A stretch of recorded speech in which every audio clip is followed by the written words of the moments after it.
Good morning, everyone. I really only have one. There's a question coming in already. Um, okay, great. So some questions to go through when we do get to questions and answers. I only have one thing to talk about, and that is the DLA 20, which is a very small change, but I wanted to cover it. So I'll go ahead and share.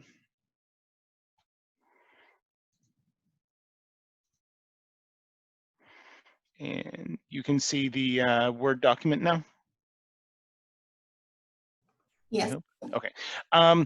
And this change is, and the updated document will be sent out soon.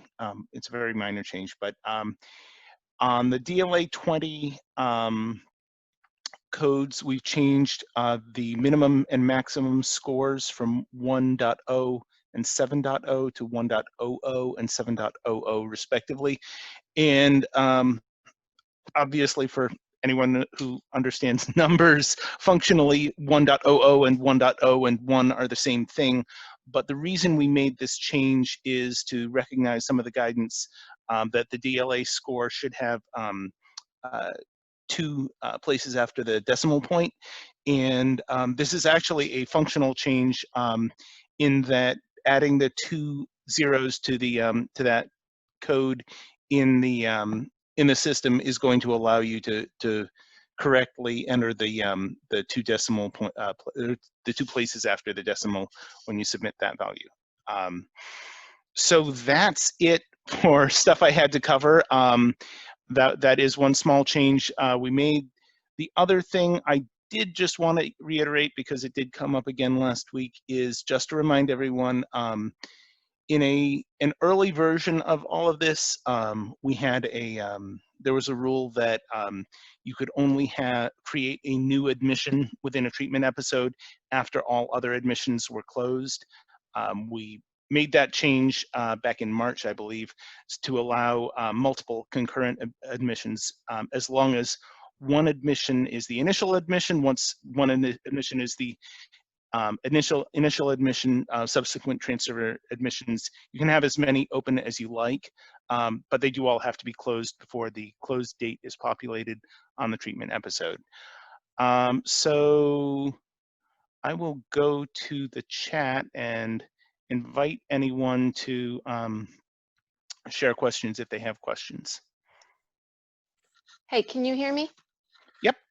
Okay, so my question was, I mean, I think you covered it, I'm not sure.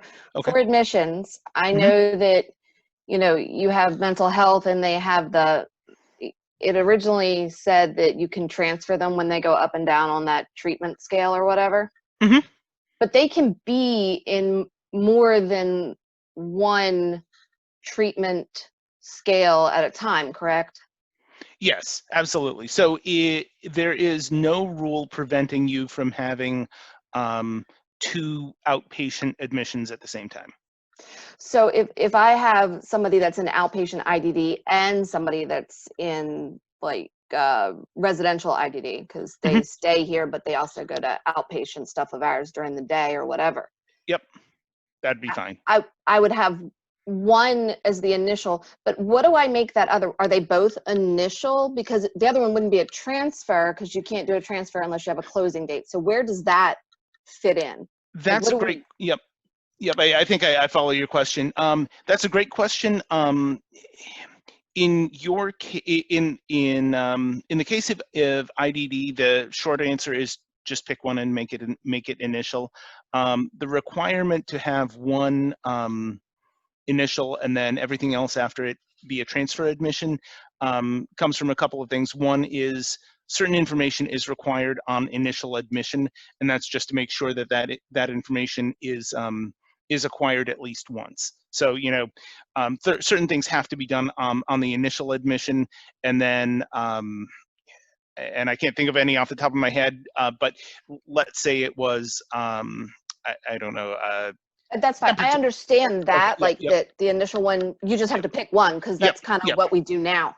My question is, how do I, say 2 months down the road, enter another program, but it's under the same mental health treatment setting, it's just, it's a different like one of Sure. those little number things. How do I add that? Because that's not an initial, but you can't do a transfer unless there's an end date on the other one. So like, No, that's you my can. question. You can. You You can. can? So you can have you could have an initial that started, for example, March 1st and does not have an end date. They have not been discharged, and you could do a transfer that started, say, April 1st and also doesn't have a discharge, and another one that started May 1st, and they could all be open at the same time. Okay. Yep, yep. So absolutely, that's fine. So the only requirements are one is initial, and as you know, we discussed, it just pick one, make it the Right. first one. If they're both on the same day, then I would say you could probably just arbitrarily pick one. And so make one initial, and then everything else after that is transfer. The only other requirement is that to put a close date on the treatment episode, saying the treatment episode is completely closed, you would have to have a discharge for all of those admissions inside the episode. Right. Now, you don't want an admission for every program. Like some of our clients are in multiple programs, but they're under the same mental health treatment number. You only want one per treatment number, right? Or it doesn't matter. Or I can ask Denise if Yeah, I think that I would be don't a know. question that I would want to hear from DMH on. Okay. And my other question, for performance outcomes, I know that when you first, like at the very top of performance outcomes, you have the source record identifier, Yes. but then it gets broke down into all those subsections. Mm-hmm. And so then you have the health and the this and the that. Yep. And you have to have all that stuff filled out, whatever. But that one source record identifier will go to any of the sub entities in there, correct? So health doesn't ask for its own source record identifier. So it's going to use the source record identifier from up top for the performance outcomes? Sort of. Actually, let me show some XML, and this may be helpful. Let's see if I can do this real quick. And while you're pulling it up, the other question that went with that is, I know that when you get all the way down to the substances used, it asks for a source record ID, and I assumed that was for each substance. Yes, yes. So and same with diagnoses. Each diagnosis has their own source record identifier. It was just all the stuff smushed in between. Say that again? So for this, when we do the performance outcomes, you have that initial source record identifier for performance outcomes, and then you have like legal, health, recovery, and all them, but they don't have their own source record identifiers. But then when you get way down to the bottom where the diagnoses and the substances, they do. Yes. So actually, let me see if I can pull up this Visio, which hopefully will. No, you might have gone over this before, and I forgot. I'm glad to do it, because if you're asking the question, somebody else probably has the question but didn't ask. So that's good. So performance outcome measure and source record identifiers get kind of complicated. So what I'll do is pull this up and try to zoom in. And I know this I know this is a bit of a diagram, but let's zoom out. Okay, so can't see anything. Did I think someone had started sharing. Let me share again. Sorry. That's okay. Yep. So there we go. You can now see the Visio? Yes. Okay. Yes. So within a treatment episode, you have the treatment episode source record identifier. Right. Within the performance outcome measure, you have the performance outcome measure source record identifier. Right. When you're sending the XML, you don't have to explicitly say that, for example, this legal section is part of this performance outcome measure, because it's within that section of the XML. So you don't have to put the performance outcome measure SRI on the legal section. Right, but if I needed to refer to it later for any reason, it's going to use that performance outcome source record identifier. Yes, so exactly. And I understand the way this XML is going. I think I'm just trying to make it work with our system. Mm-hmm. So, because our system, some of these are in all different places, and they would each have their own, auto incremented ID. So that's not going to work.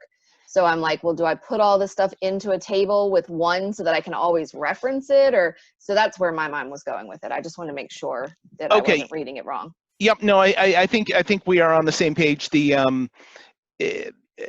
I did have a question at one point about sort of how do you specify within a performance outcome measure, sort of where do you put the performance outcome measure ID on, for example, a legal record. That's so I see what you're saying, and yes, that does make sense to sort of do it the way you're talking about. But to your other question about diagnoses and used substances, yes, they do have their own source record identifier within the performance outcome. But that's a sub-entity of the other. So it would be like source record identifier and then another source record identifier to get to the diagnosis. Exactly. So it would be, let's see if I can do it on Notepad real quick. It's like 8 source record identifiers. Dude, at that point. Well, yeah, it is. So I'm going to pull up Notepad. So you would have like treatment episode. And obviously this is not the accurate XML, but you would have within treatment episode, you would have POM, and then actually you would have more. Provider. You would have, you would have the source record identifier for the treatment episode, SRI. And then the SRI for the provider, and then the SRI for the client, and then the admission, I think it goes. Yep. And then there's others too. Oh yeah, so you are obviously familiar with this. So we'll say in POM, you would have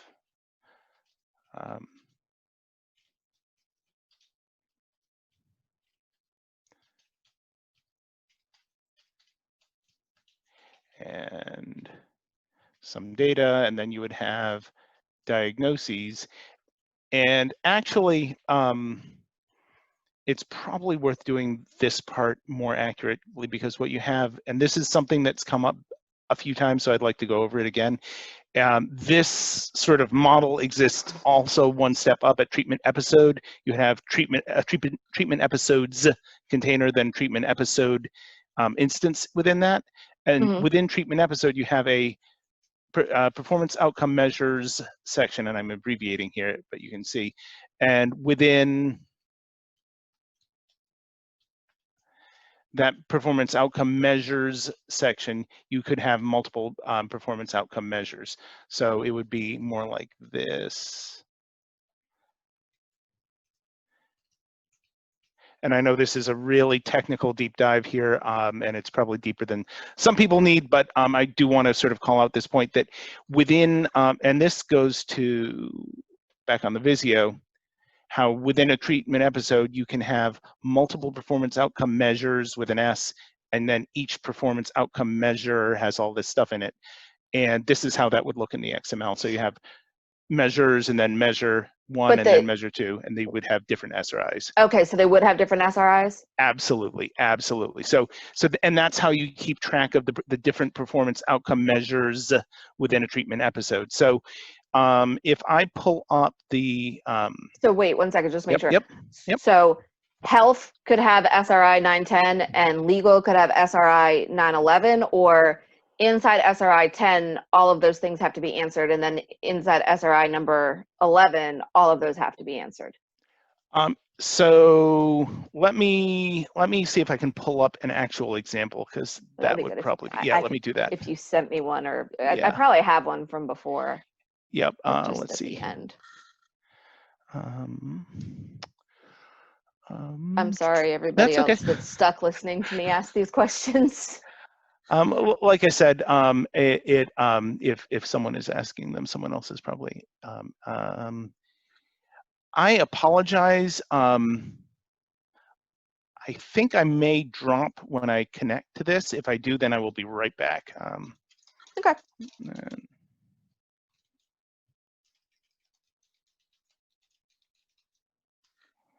see.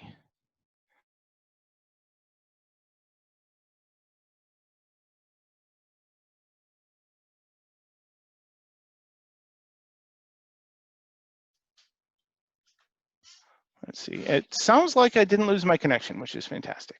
Okay. Yep, you're still here. Excellent. I got a little note from Zoom that my internet connection is unstable, which is fine. Mine said to close things, but it's the only thing open, so I don't know what's going on with my computer today. Apparently Zoom uses a lot. Let's see. There we go. Give me just a moment and I will pull up an example that should help explain this.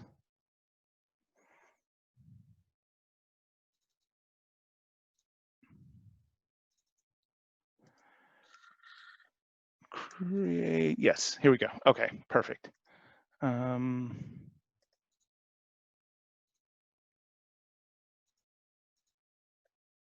All right. So here is an actual XML of a treatment episode example. So, and here's within the treatment episode data set, as I said, and I'm going to zoom in just a little bit to make this legible. You have a container of treatment episodes with an episode instance inside that. You have a container of admissions with an admission inside that. And here is, let's see. This is a discharge, so we'll actually go down to the first POM is here. So this is a performance outcome measures section. And within that, here is one instance of a performance outcome measure, and it has this source record identifier. Now, if you wanted to have a second POM inside this container, you would have to have a different source record identifier. But this performance outcome measure with this source record identifier has to contain all of these objects, sort of depending obviously on rules and other things that may or may not be required for that POM. But you would have to put all of the bits that you need to put in for an individual performance outcome measure inside this. The other part here is, let's see, pull up the treatment episode document here.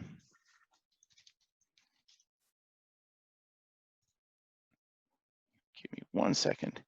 Mm-hmm. The other part of this is,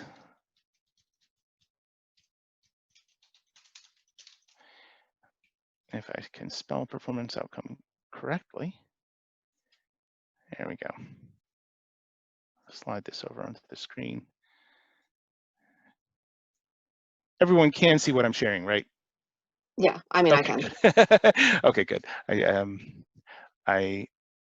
So if we look, come on. There we go.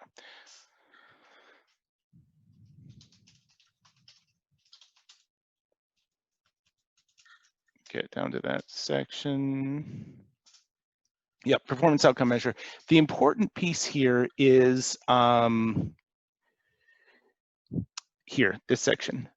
Turn that off so you don't see the highlighting. Okay, a performance outcome measure will be uniquely identified by the source record identifier, and no two performance outcome measures can be submitted with the same SRI within the same treatment episode. And that is really, really important, because that sort of goes back to what you were asking about here on this notepad thing I was starting to do.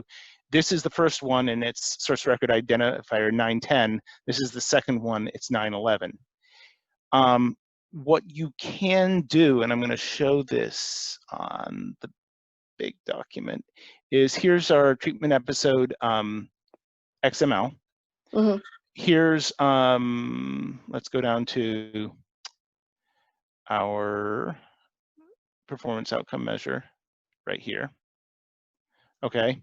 Mm-hmm. This is a performance outcome measure in the discharge, right? Right. And this is a performance outcome measure because we're outside the discharge. This is just the one that's in the admission, right? Okay. Yes. If you wanted to, you could do this. So I'm going to copy this, and I'm going to come here. And so we're back in the discharge now, and we're looking at the performance outcome measure in here. Mm-hmm. I could delete all of this, and make the XML actually work by putting the close tag in.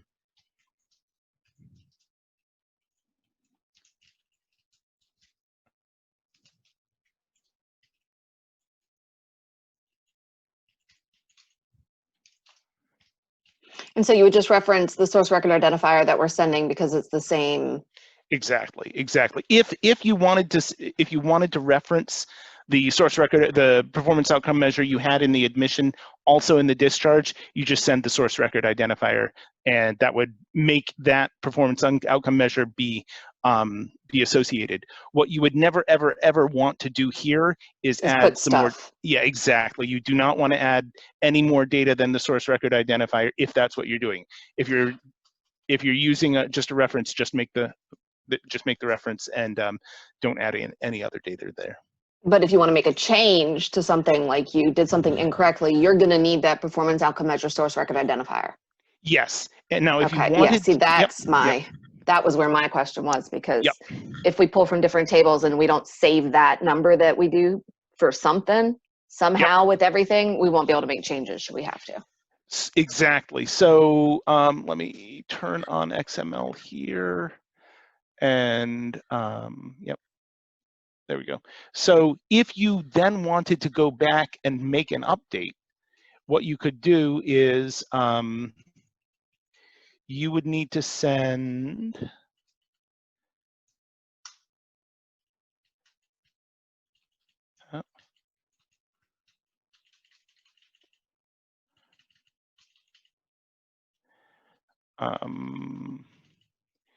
actually, since that's the right idea, I'll just take this is what you would need to send if you wanted to send an update. You could send, for example, I'm going to sort of, and that should be enough. So if we are updating this performance outcome measure, Mm-hmm. and we wanted to change the type of a functional assessment. So we're in that source record that performance outcome measure. We're in the functional assessments section. Assessment with its own source record identifier. We could send just the thing you wanted changed. Exactly. With the number from before. Exactly. So you do have to sort of, and there's the best way I have of describing it is you have to identify it all the way down. And I'm missing some close tags here, but I think you understand. But so you have to say within the treatment episode that's identified by this source record identifier, this provider, and this client, within that there's an admission, and here's how we're identifying that. Within that, the admission has this and also the site source record identifier. Within that admission, here's the source record identifier for the POM. Within that, here's the SRI for the functional assessment, and here's the type code we want to change. So as long as you have that chain of source record identifiers, if you want to make a change, you just have to send the data you want to change. Okay. Great. The other thing, since we're on the topic, is delete.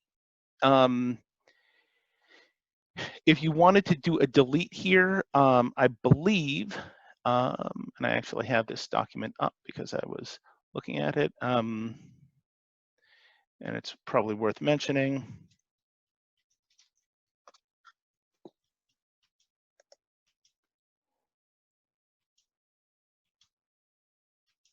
Yep. So I just wanted to make sure I had my syntax right here. So if you wanted to delete this this functional assessment entirely, you could do functional assessment action, and that would actually delete the functional assessment. Do you follow? Yeah. Okay, so, and in the treatment episode document, or in all of the submission guides, it will say something like, to uniquely identify this for, and also for modifications and deletions, this is what you need to supply. So that's how you would use source record identifier to delete.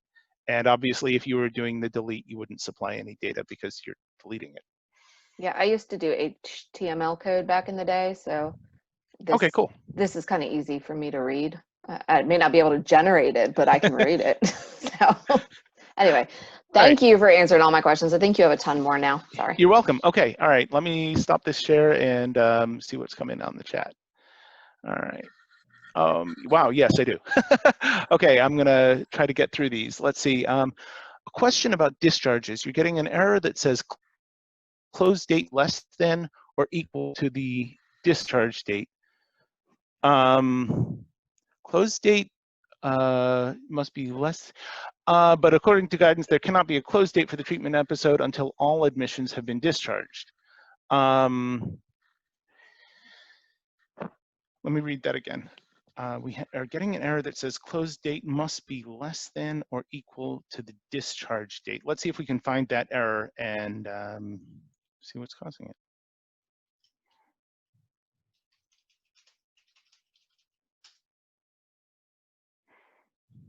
Maybe it's closed date.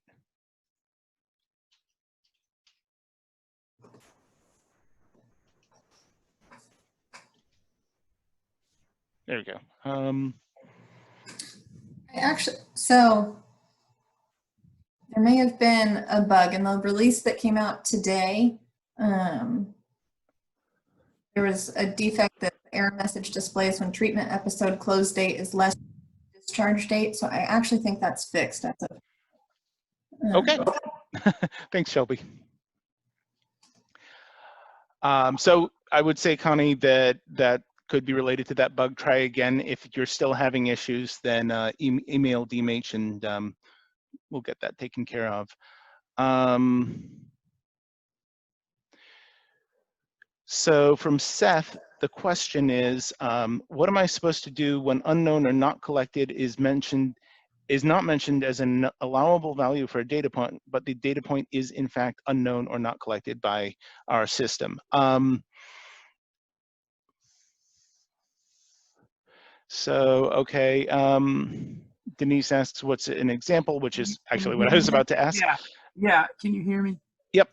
Yeah, the only one I actually was looking through the code tables, and sexual orientation was the only one I actually saw, and then and she pointed out that it was optional. So actually that part is handled. So the only other one I've run into is the injection drug user code. Yep. Requiring either no, yes, or refused, and we don't have anything like that. So hold on. Yep. So yeah, so that was the only other one that I really had a question about was the injection drug user code. HIV positive one is one, I think, too. Okay, yes. That actually, one is a unknown. No, yes, unknown. No, yes, unknown is not as big a problem because I can do unknown. Yep. I'm assuming I can do unknown on items we don't collect. But in that case, the injection drug user code is yes, no, or refuse. It was the only values.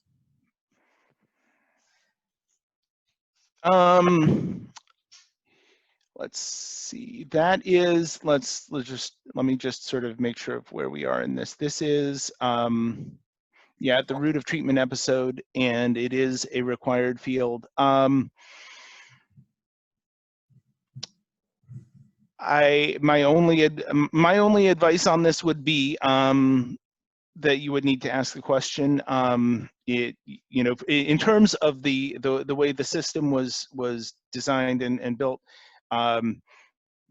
it is required and it can't be unknown or not collected. So, Denise, do you have any guidance for Seth?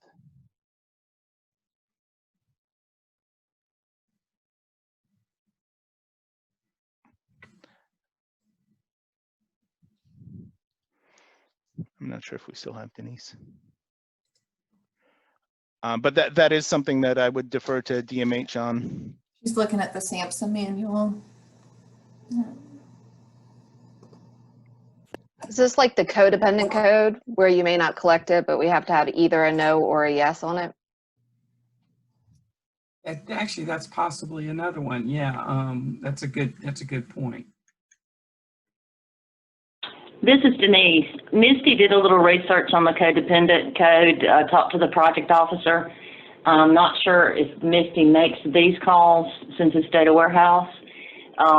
I can get her to follow up with you guys. We kind of forgot we were going to be off Friday. So she said she would discuss it at the next call. So I was on that call with her and the project officer. So we did reach out to the federal project officer about that code. On the injection, that's what I was looking up in the SAMHSA manual to see what the valid codes were. It's just going to take me a little time to find it. And it doesn't have to be answered now at all. If someone wants to just to email me, email everybody with that. I'll do that. Okay, that works. Thank you.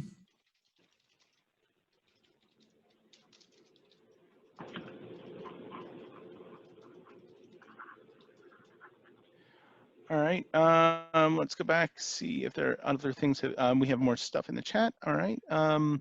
For diagnoses, does one diagnosis record contain one diagnosis? So if they have 3 diagnoses, you would, yes. So let me go to that section.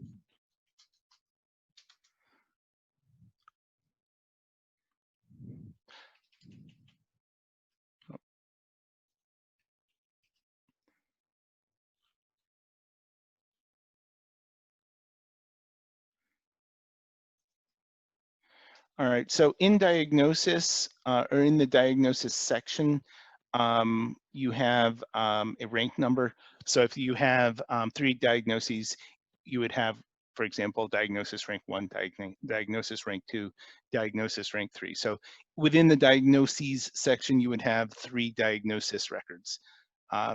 Yes, 1, 2, and 3, exactly. So the question that Connie's follow-up question was, and those diagnoses would have to be ranked 1, 2, and 3. Is that correct? Yes, that is correct.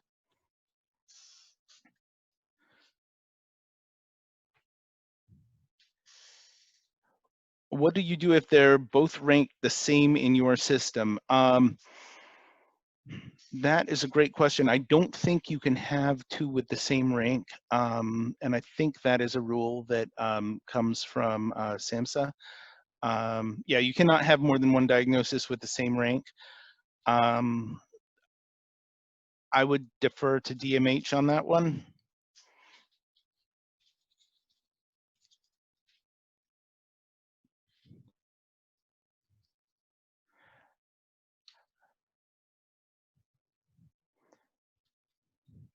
I can see if there's guidance in the SAMHSA manual about that. Let's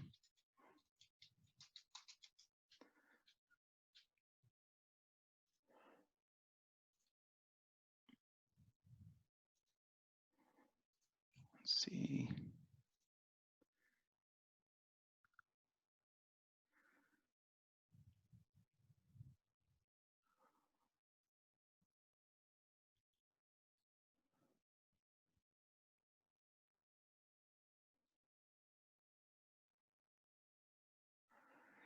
There's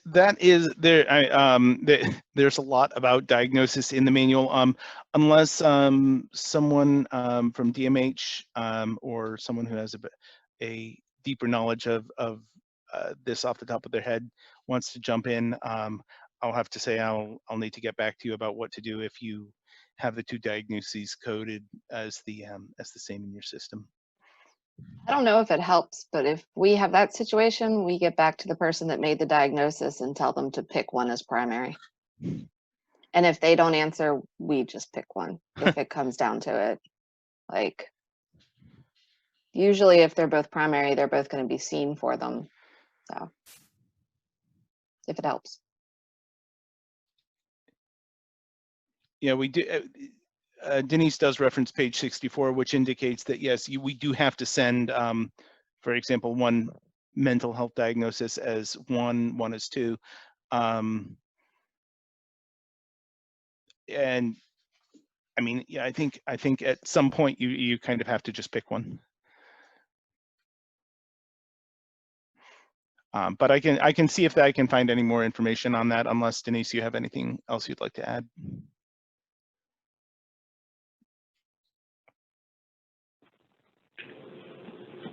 what we'll have to do is take these down. These are more of a programmatic nature.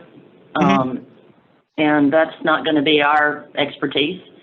So I guess these type questions I've been writing down as fast as I could to get back with them, you know, as far as an answer, but I don't feel like we are qualified to answer those type questions. Thank you. Yeah. So that's something you'll be able to take and follow up on, Denise? Yes, I will. Thank you very much. I'll get you the questions copied and pasted from the chat too. Okay, thank you, Shelby. Mhm.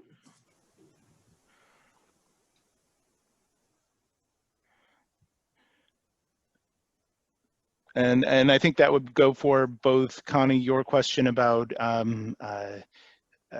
two diagnoses with the same rank, and Seth's question about and Seth's questions as well. Yeah, yep, that's, so yeah, we will follow up on that. All right, some great questions have been coming in. I'll leave it open for a little bit and see if anyone else has anything they need to know. Anything you need more information on, anything doesn't quite seem clear? Well, I guess we did post an announcement about the upgrade to the data warehouse in the training environment. I think Shelby, an update for us to get the production data warehouse is scheduled in July. Is that correct? It is, we'll be creating the provider accounts August 1st, but the environment will be created on our end. Okay. Most of these same group of people are on the Friday call, so I just want to tell you about one change, is that we're going to change the procedure code for crisis residential to the Medicaid code T2048. So we'll get the document updated hopefully by Monday and get WITS updated.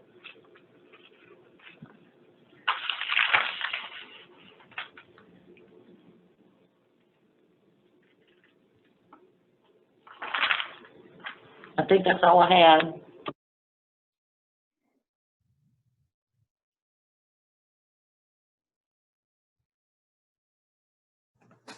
All right. Well, if there are no other questions, then you have 19 minutes of your day back. We will talk to you all in a couple weeks. I will send out an updated meeting invite, so you can all be on the lookout for that. All right. Thanks, guys. Thanks, Awesome. everyone. Thank you.